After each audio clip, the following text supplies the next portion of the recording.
Hello guys, सबैलाई नमस्ते। लासो फ्याबुला। आज चाहिँ म आलु गुन्द्रुक तरकारी पकाउँदैछु। सबैजनाले हाम्रो भिडियोहरू चाहिँ लाइक कमेन्ट सब्सक्राइब गर्नु होला। यो चाहिँ गुन्द्रुक भिजाएर राखेको मैले, नगर्नु न छोरो। यहाँ चाहिँ तेल हालिसक्यो। यहाँ चाहिँ आलु काटेर रेडी पारिसकेको छु। मैले बनाएको खाना चाहिँ मेरो छोराले पकाउनु भएको। हेर्दै गर्नु होला। प्लिज सबैजनाले लाइक कमेन्ट सब्सक्राइब अनि सेयर गरिदिनु होला, सपोर्ट गरिदिनु होला। यहाँ चाहिँ तेल तातिसकेको छ। पहिलोचोटि चाहिँ के हाल्ने रहेछ र खोर्सानी पड्काउने।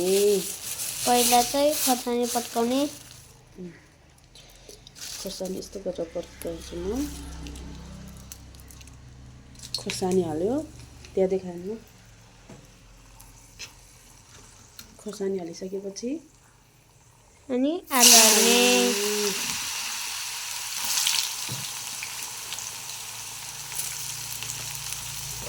यो चाहिँ हाम्रो पहिलो भिडियो भएर अलि बनाउन अप्ठ्यारो मानिरहेको छ। अलिकति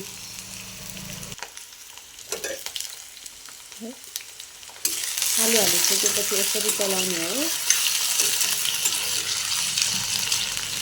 आलु चाहिँ म अलिक धेरै नै हाल्छु, किनभने मेरो छोराको फेभरेट आलु हो। देखिरहेको छ र पहिला यसमा के हाल्छु? बेसार। देखाउनु न राम्रोसँग। अनि नुन।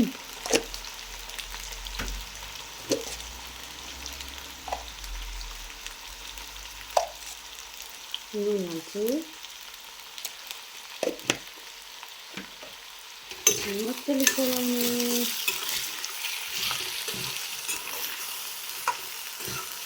मसला आफ्नो हाल्छु।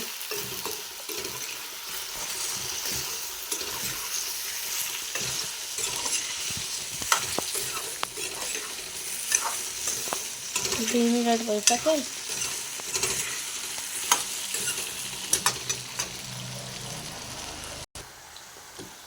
आलु मजाले फ्राई गरिसकेपछि हामी चाहिँ अब यसमा हाल्छौँ गुन्द्रुक।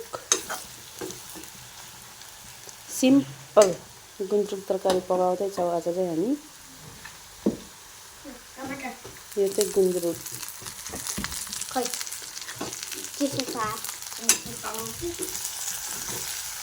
मैले नुन र बेसार मात्र हालेको छु, अनि खोर्सानी पकाएको छु। आलु केही पनि हालेको छैन है।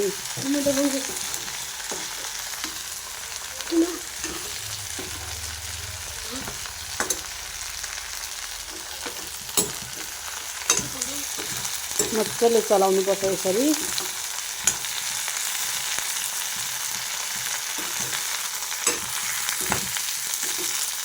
तपाईँहरूले कसरी पकाउनुहुन्छ? हामी चाहिँ यसरी नै पकाउँछौँ। मम्मीको पकाउने तरिकै जस्तै हो। हामी चाहिँ यहाँ काटेको टमाटर हाल्छु। हातले हाल्नु भएको?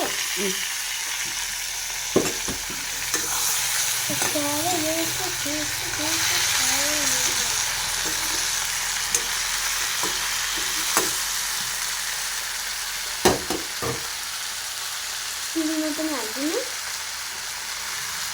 हेर्दै गर्नु होला गाइस। म अब एकैछिनपछि देखाउँछु। मजाले यसलाई फ्राई गर्नुपर्छ।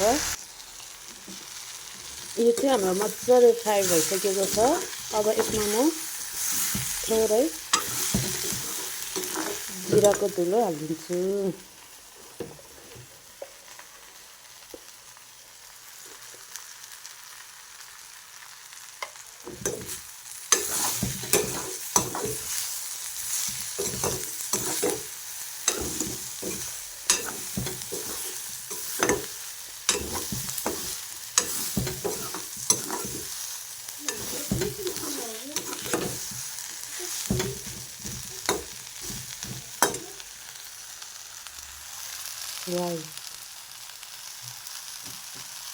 अब म यसमा पानी हालिदिन्छु।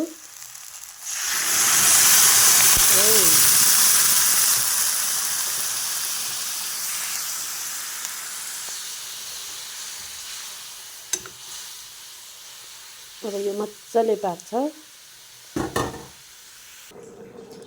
अब चाहिँ हाम्रो लगभग पाकिसक्यो। यो चाहिँ हामीले छोपेर राखेको थियो। कस्तो भयो खै, वाउ यस्तो भयो। अलि राम्रोसँग देखाउने। यो चाहिँ हाम्रो पाकिसक्यो।